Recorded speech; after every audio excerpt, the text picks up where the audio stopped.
ನಮಸ್ಕಾರ ಸ್ನೇಹಿತರೆ, ನಮ್ಮ ಅಶ್ವಿನಿ ಯೂಟ್ಯೂಬ್ ಚಾನಲ್ಗೆ ನಿಮ್ಮೆಲ್ಲರಿಗೂ ಹೃತ್ಪೂರ್ವಕ ಸ್ವಾಗತ.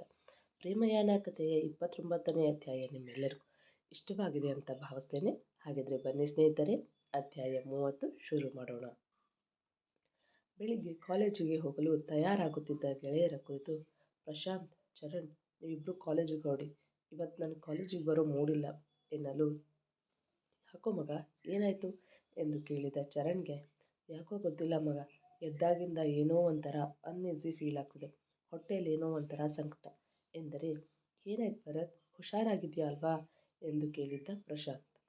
ಹುಷಾರಾಗಿದ್ದೀನಿ ಮಗ, ಆದರೂ ಏನೋ ಹೇಳೋದಕ್ಕಾಗದೇ ಇರುವಂಥ ಸಂಕಟ ಎನ್ನಲು, ಸರಿ ಬಿಡು, ನಿನ್ನ ಮನಸ್ಸು ಸರಿ ಇಲ್ಲ ಅಂದರೆ ಇವತ್ತು ನೀನು ಕಾಲೇಜಿಗೆ ಬರೋದು ಬೇಡ ಎಂದ ಚರಣ್. ಪ್ರಶಾಂತ್, ಬಾ ನಾವು ಹೊರಡೋಣ ಎಂದು ಹೇಳಿ ಕಾಲೇಜ್ಗೆ ಹೊರಟರು. ಗೆಳೆಯರಿಬ್ಬರು ಕಾಲೇಜಿಗೆ ಹೋಗುತ್ತಿದ್ದ ಹಾಗೆ ಭರತ್ ಬಾಗಿಲು ಲಾಕ್ ಮಾಡಿಕೊಂಡು ಬಂದು ತನ್ನ ಅಣ್ಣ ಗೌತಮ್ಗೆ ಕಾಲ್ ಮಾಡಿದ. ಹೆಲೋ ಎನ್ನುತ್ತಿದ್ದ ಹಾಗೆ, ಹಲೋ ಬ್ರೋ ಎನ್ನಲು, ಭರತ್ ಹೇಗಿದ್ದೀಯಾ ಎಂದಾಗ, ನಾನು ಚೆನ್ನಾಗಿದ್ದೀನಿ ಬ್ರೋ, ನೀನು ಹೇಗಿದ್ದೀಯಾ, ಮಾಮ್ ಡ್ಯಾಡ್ ಹೇಗಿದ್ದಾರೆ ಎಂದು ಕೇಳಲು, ನಾನು ಚೆನ್ನಾಗಿದ್ದೀನಿ, ಮಾಮ್ ಡ್ಯಾಡ್ ಕೂಡ ಚೆನ್ನಾಗಿದ್ದಾರೆ ಎಂದಾಗ ಭರತ್ ಮನಸ್ಸಿಗೆ ಸಮಾಧಾನವಾಯಿತು. ಬ್ರೋ ಅದಕ್ಕೆ ಸಿಂಚು, ನನ್ನ ಚಾಂಪ್ ಹೇಗಿದ್ದಾರೆ ಎಂದು ಕೇಳಲು, ಅವರು ಕೂಡ ಚೆನ್ನಾಗಿದ್ದಾರೆ. ಯಾಕೆ ಭರತ್, ಏನಾಯಿತು ಎಂದು ಆತಂಕದಿಂದ ಕೇಳಲು, ಏನಿಲ್ಲ ಬ್ರೋ, ಸುಮ್ಮನೆ ಕೇಳಿದೆ ಅಷ್ಟೇ ಎನ್ನಲು, ನಿಜ ಹೇಳು, ಏನಾಯಿತು ಎಂದು ಬಲವಂತ ಮಾಡಲು, ಏನಿಲ್ಲ ಬ್ರೋ, ಸುಮ್ಮನೆ ಕೇಳಿದೆ ಎಂದ ಮತ್ತೊಮ್ಮೆ. ನೀನು ಕಾಲೇಜಿಗೆ ಹೋಗಲಿಲ್ವಾ ಎಂದು ಕೇಳಿದಾಗ, ಯಾಕೋ ಮನಸ್ಸೇ ಸರಿ ಇಲ್ಲ ಬ್ರೋ, ಬೆಳಗ್ಗೆ ಎದ್ದಾಗಿನಿಂದ ಏನೋ ಒಂಥರ ಅನ್ಈಸಿ ಫೀಲ್ ಆಗ್ತಿದೆ ಎಂದರೆ, ಹೌದಾ, ಹುಷಾರಾಗಿದೆಯಲ್ವಾ ಎಂದು ಗಾಬರಿಯಿಂದ ಕೇಳಲು, ಹ್ಞೂ ಬ್ರೋ, ನಾನು ಆರಾಮಾಗೇ ಇದ್ದೀನಿ, ಆದರೂ ಏನೋ ಒಂಥರ ಮನಸ್ಸಿಗೆ ಸಮಾಧಾನ ಇಲ್ಲ, ಹೇಳ್ಕೊಳಕ್ಕಾಗದೇ ಇರುವಂಥ ಸಂಕಟ ಎನ್ನಲು, ಮನಸ್ಸು ಸರಿ ಇಲ್ಲ ಅಂದರೆ ಕಾಲೇಜಿಗೆ ಹೋದರೂ ವೇಸ್ಟೇ, ಸರಿ ನೀನು ಇವತ್ತು ರೆಸ್ಟ್ ಮಾಡು ಎಂದಾಗ, ಸರಿ ಬ್ರೋ ಎಂದವನಿಗೆ, ಓಕೆ ಬಾಯ್ ಎಂದ ಗೌತಮ್ನ ಕರೆ ತುಂಡರಿಸಿದ ಭರತ್. ಭರಣಿ ಮತ್ತು ಜಿತೇಂದ್ರ ಇಬ್ಬರು ಬ್ಯಾಂಕ್ಗೆ ಬಂದು ಮ್ಯಾನೇಜರ್ ಕ್ಯಾಬಿನ್ ಹೊಕ್ಕು, ನಮಸ್ತೆ ಸರ್ ಎನ್ನಲು, ನಮಸ್ತೆ, ಹೇಳಿ ಏನಾಗಬೇಕಿತ್ತು ಎಂದು ಕೇಳಲು, ಸರ್ ಇವರು ರಾಜಾರಾಮ್ ಸರ್ ಮಗಳು ಭರಣಿ ಅಂತ, ನಾನು ಅವ್ರ ಕಾರ್ ಡ್ರೈವರ್ ಎನ್ನಲು, ಹೇಳಿ ನನ್ನಿಂದ ಏನಾಗಬೇಕಿತ್ತು ಎಂದಾಗ, ಅದು ಬೆಳಗ್ಗೆ ನಮ್ಮ ಡ್ಯಾಡಿಗೆ ಹಾರ್ಟ್ ಅಟ್ಯಾಕ್ ಆಗಿ ಅಪೋಲೋ ಆಸ್ಪತ್ರೆಯಲ್ಲಿ ಅಡ್ಮಿಟ್ ಮಾಡಿದ್ದೀವಿ, ಡಾಕ್ಟರ್ ಹೇಳಿದ್ದಾರೆ ಅವ್ರಿಗೆ ಆಪ್ರೇಷನ್ ಮಾಡಬೇಕಂತೆ, ಅದಕ್ಕೆ ಆಪ್ರೇಷನ್ಗೆ 15 ಲಕ್ಷ ದುಡ್ಡು ಬೇಕಿತ್ತು, ಅವರ ಅಕೌಂಟ್ಸ್ನಲ್ಲಿರುವ ದುಡ್ಡು ತೆಗೆದುಕೊಡ್ಬೇಕಿತ್ತು ಎನ್ನಲು, ಏನು, ರಾಜಾರಾಮ್ ಅವರಿಗೆ ಹಾರ್ಟ್ ಅಟ್ಯಾಕ್ ಆಗಿದೆಯಾ ಎಂದ ಮ್ಯಾನೇಜರ್ಗೂ ಕೂಡ ಇದು ಶಾಕಿಂಗ್ ವಿಷಯ. ಆದರೆ ಮೊನ್ನೆಯಷ್ಟೇ ತಮ್ಮೆಲ್ಲ ಅಕೌಂಟ್ಸ್ನಲ್ಲಿರೋ ದುಡ್ಡನ್ನೆಲ್ಲ ಗಿರೀಶ್ ಕಾಟೇವಾಡೆ ಅವರ ಅಕೌಂಟ್ಗೆ ಟ್ರಾನ್ಸ್ಫರ್ ಮಾಡಿ ಅಂತ ಚೆಕ್ ಕೊಟ್ಟು ಕಳಿಸಿದ್ರು ಎಂದಾಗ, ಏನು ಹೇಳ್ತಿದ್ದೀರಾ ನೀವು ಎಂದು ಕೇಳಿದ ಭರಣಿಗೆ ಮತ್ತೊಂದು ಶಾಕಿಂಗ್ ವಿಷಯ ಇದಾಗಿತ್ತು. ನೋ, ಡ್ಯಾಡಿ ಹಾಗೆ ಮಾಡಿರೋದಕ್ಕೆ ಸಾಧ್ಯನೇ ಇಲ್ಲ, ನಿಮಗೆಲ್ಲೂ ಕನ್ಫ್ಯೂಸ್ ಆಗಿರಬೇಕು, ಅವ್ರು ಕ್ಯಾಶ್ನೆಲ್ಲ ಗಿರೀಶ್ ಅಂಕಲ್ ಅಕೌಂಟ್ಗೆ ಯಾಕೆ ಟ್ರಾನ್ಸ್ಫರ್ ಮಾಡೋದಕ್ಕೆ ಹೇಳ್ತಾರೆ ಎಂದು ಕೇಳಿದರೆ, ಅದೇನೋ ಗೊತ್ತಿಲ್ಲ ಮೇಡಮ್, ನಿಮ್ಮ ತಂದೆಯೇ ಅವ್ರ ಮ್ಯಾನೇಜರ್ ರಮಾಕಾಂತ್ ಕೈಯಲ್ಲಿ ಚೆಕ್ಗಳನ್ನು ಕೊಟ್ಟು ಕಳಿಸಿದ್ರು ಎಂದು, ಒಂದು ನಿಮಿಷ ಎಂದು ಫೈಲ್ ಮಾಡಿದ್ದ ಚೆಕ್ಗಳನ್ನು ಪ್ಯೂನ್ ಕೈಯಿಂದ ತೋರಿಸಿ, ಇದು ನಿಮ್ಮ ತಂದೆ ಸಿಗ್ನೇಚರ್ ತಾನೇ ಎಂದು ಕೇಳಲು, ಹೌದು, ಇದು ನಮ್ಮ ಡ್ಯಾಡಿ ಸಿಗ್ನೇಚರ್, ಆದರೆ ಡ್ಯಾಡಿ ಯಾಕೆ ಹೀಗೆ ಮಾಡ್ತಾರೆ ಎಂದು ಕೇಳಲು, ಅದನ್ನು ನಿಮ್ಮ ತಂದೆನೇ ಕೇಳಬೇಕು ಎಂದು ರಾಜಾರಾಮ್ ಅವರ ಅಕೌಂಟಿನಿಂದ ಗಿರೀಶ ಕಾಟೇವಾಡೆ ಅವರ ಅಕೌಂಟಿಗೆ ದುಡ್ಡು ಹೋಗಿರುವುದನ್ನು ಕನ್ಫರ್ಮ್ ಮಾಡಲು ಸಿಸ್ಟಮಲ್ಲಿ ಕೂಡ ತೋರಿಸಿದಾಗ, ಸರ್ ನಮ್ಮ ಅಜ್ಜಿ ಮತ್ತು ಮಾಮ್ ಉಡುಗೆಗಳು ಲಾಕರಲ್ಲಿವೆಯಲ್ಲ, ಅವನ್ನಾದರೂ ಕೊಡಿ ಎನ್ನಲು, ಮೇಡಮ್ ಒಡವೆ ಕೂಡ ಗಿರೀಶ್ ಅವ್ರ ಸುಪರ್ದಿಗೆ ತಗೊಂಡಿದ್ದಾರೆ ಎಂದಾಗ ಸಿಡಿಲೇರಿದಂತಾಯಿತು. ಒಂದರ ಮೇಲೊಂದರಂತೆ ಆಘಾತಗಳು ಅವಳನ್ನು ಸಂಪೂರ್ಣವಾಗಿ ಜರ್ಜರಿತಳನ್ನಾಗಿ ಮಾಡಿತ್ತು. ಕಣ್ಣಿಂದ ಕಮ್ಮನಿ ಜಾರಲು ಹವಣಿಸುತ್ತಿತ್ತು. ಸ್ವಚ್ಛಂದ ಹಕ್ಕಿಯಂತೆ ಮನಬಂದಂತೆ ಇದ್ದ ಹುಡುಗಿಗೆ ಇದೆಲ್ಲವೂ ಹೊಸದು. ಬ್ಯಾಂಕ್ನಿಂದ ಹೊರಬರುತ್ತಿದ್ದ ಹಾಗೆ ಇಷ್ಟೊತ್ತು ತಡೆ ಹಿಡಿದಿದ್ದ ಕಣ್ಣೀರು ಹರಿಯಲು ಬಿಟ್ಟಳು.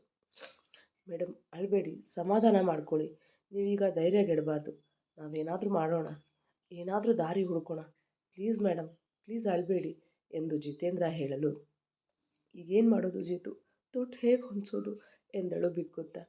ಮೇಡಮ್ ನಾವು ಯಾಕೆ ಎಂದು ಮುಂದೆ ಹೇಳಬೇಕು. ಭರಣಿಯ ಫೋನ್ ರಿಂಗ್ ಆಗಿತ್ತು. ಅವಳಿಗೆ ಫೋನ್ ಕಾಲ್ ಅಟೆಂಡ್ ಮಾಡಲು ಭಯವಾಗುತ್ತಿತ್ತು.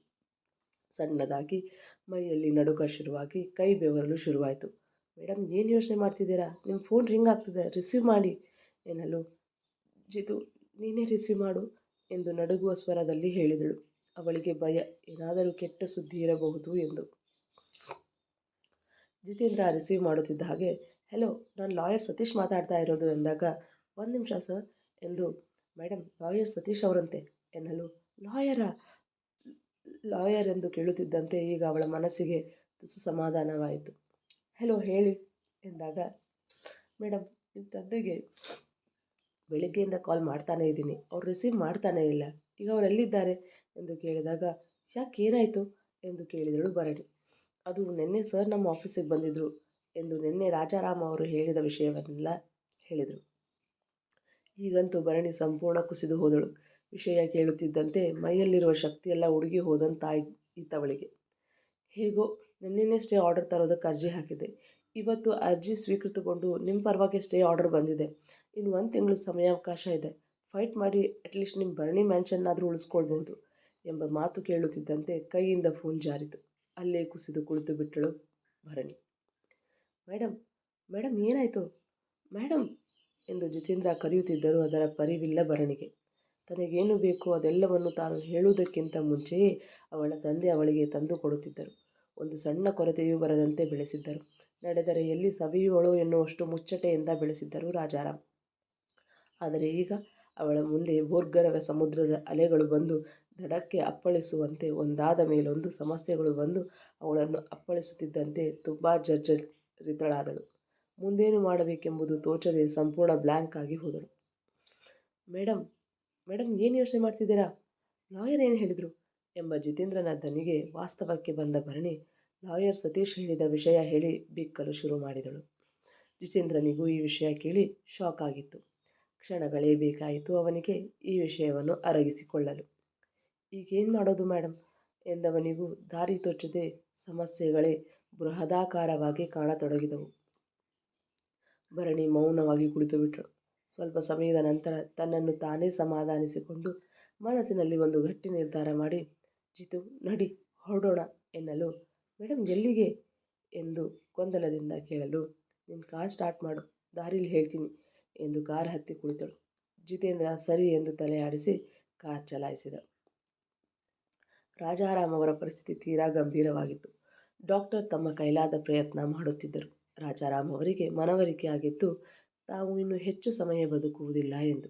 ಅದಕ್ಕೆ ಡಾಕ್ಟರ್ ಚೆಕ್ ಮಾಡಲು ಬಂದಾಗ, ಡಾಕ್ಟರ್ ಡಾಕ್ಟರ್ ಎಂದು ರಾಜಾರಾಮ್ ಅವರು ಸನ್ನೆಯಲ್ಲಿ ತಮ್ಮ ಬಳಿ ಕರೆದರು.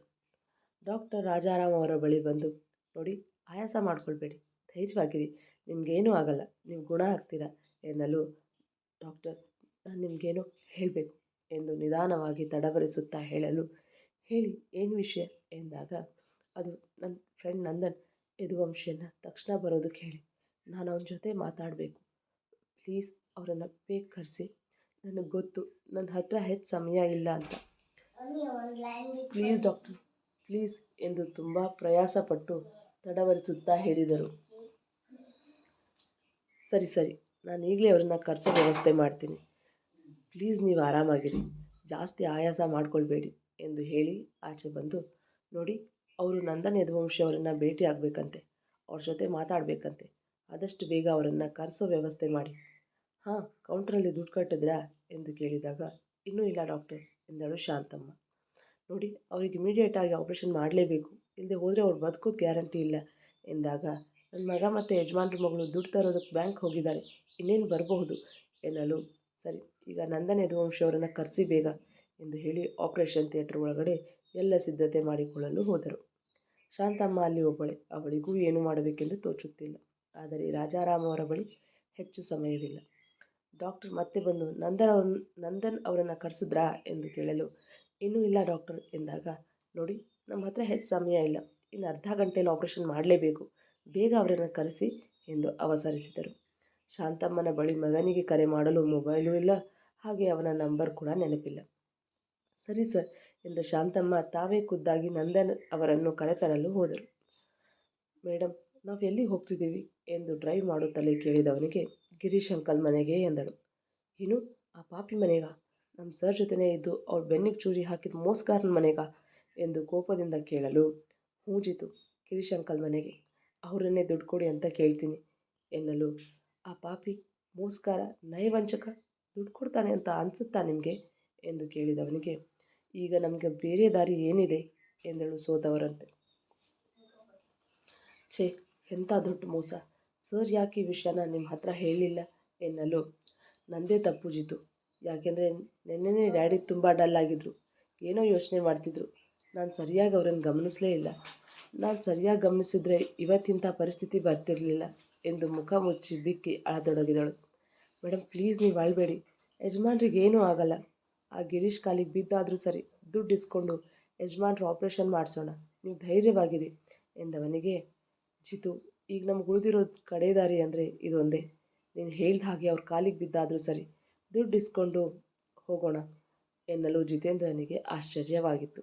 ಇಷ್ಟು ದಿನ ನೋಡಿದ್ದ ಭರಣಿಗೂ ಈಗ ನೋಡುತ್ತಿರುವ ಭರಣಿಗೂ ಅಜಗಜಾಂತರ ವ್ಯತ್ಯಾಸವಿತ್ತು. ನೀರಿನಂತೆ ದುಡ್ಡನ್ನು ಖರ್ಚು ಮಾಡುತ್ತಿದ್ದ ಹುಡುಗಿ ಇಂದು ತಂದೆಯ ಪ್ರಾಣ ಉಳಿಸಿಕೊಳ್ಳಲು ತಮಗೆ ಮೋಸ ಮಾಡಿದವನ ಬಳಿ ಕಾಲು ಹಿಡಿದಾದರೂ ಸರಿ ದುಡ್ಡು ತೆಗೆದುಕೊಂಡು ಹೋಗಿ ತನ್ನ ತಂದೆಯ ಪ್ರಾಣ ಉಳಿಸಿಕೊಳ್ಳುವೆ ಎಂದು ಹೇಳುತ್ತಿರುವ ಭರಣಿಯ ಕಂಡು ಜಿತೇಂದ್ರನ ಮನಸ್ಸು ವಿಲವಿಲ ಒದ್ದಾಡಿತು. ಎಷ್ಟೇ ಆಗಲಿ ಚಿಕ್ಕ ವಯಸ್ಸಿನಿಂದ ಭರಣಿಯನ್ನು ಎತ್ತಿ ಆಡಿಸಿದ್ದ. ಅವಳೆಷ್ಟೇ ಅವನನ್ನು ಅವಮಾನ ಮಾಡಿದರೂ, ಬೈದರೂ, ಎಷ್ಟೇ ದುರಹಂಕಾರದಿಂದ ವರ್ತಿಸಿದರೂ ಮನಸ್ಸಿಗೆ ತೆಗೆದುಕೊಳ್ಳದೆ, ಕೋಪವೂ ಮಾಡಿಕೊಳ್ಳದೆ ಅವಳು ಹೇಳಿದ ಮಾತುಗಳನ್ನು ಕೇಳುತ್ತಿದ್ದ. ಅವಳನ್ನು ತನ್ನ ಪುಟ್ಟ ತಂಗಿಯಂತೆ ಭಾವಿಸಿದ್ದ. ಅದೇನೋ ಗೊತ್ತಿಲ್ಲ, ಅವನಿಗೆ ಭರಣಿಯನ್ನು ಕಂಡರೆ ವಿಶೇಷ ಪ್ರೀತಿ, ಕಾಳಜಿ. ಬಹುಶಃ ಅದು ಅವಳನ್ನು ತಂಗಿ ಎಂದು ಭಾವಿಸಿದ್ದ ಕಾರಣವಿರಬಹುದು. ಮುಂದುವರಿಯುವುದು. ತಿಳಿದ್ರಲ್ವಾ ಸ್ನೇಹಿತರೆ, ಪ್ರೇಮಯಾನ ಕಥೆಯ 30ನೇ ಅಧ್ಯಾಯ. ಈ ಸಂಚಿಕೆ ನಿಮಗೆ ಇಷ್ಟವಾಗಿದ್ದರೆ ಒಂದು ಲೈಕ್ ಕೊಡಿ, ನಿಮ್ಮ ಅಭಿಪ್ರಾಯವನ್ನು ಕಮೆಂಟ್ನಲ್ಲಿ ತಿಳಿಸಿ. ಇನ್ನು ಯಾರೆಲ್ಲ ನಮ್ಮ ಚಾನಲ್ ಸಬ್ಸ್ಕ್ರೈಬ್ ಮಾಡಿಲ್ವೋ ದಯವಿಟ್ಟು ಸಬ್ಸ್ಕ್ರೈಬ್ ಮಾಡ್ಕೊಳ್ಳಿ. ಹಾಗೆ ಪಕ್ಕದಲ್ಲಿರೋ ಬೆಲ್ ಐಕಾನ್ ಒತ್ತೋದನ್ನು ಮರಿಬೇಡಿ. ಮತ್ತೆ ಮುಂದಿನ ಸಂಚಿಕೆಯಲ್ಲಿ ಸಿಗೋಣ. ಧನ್ಯವಾದಗಳು.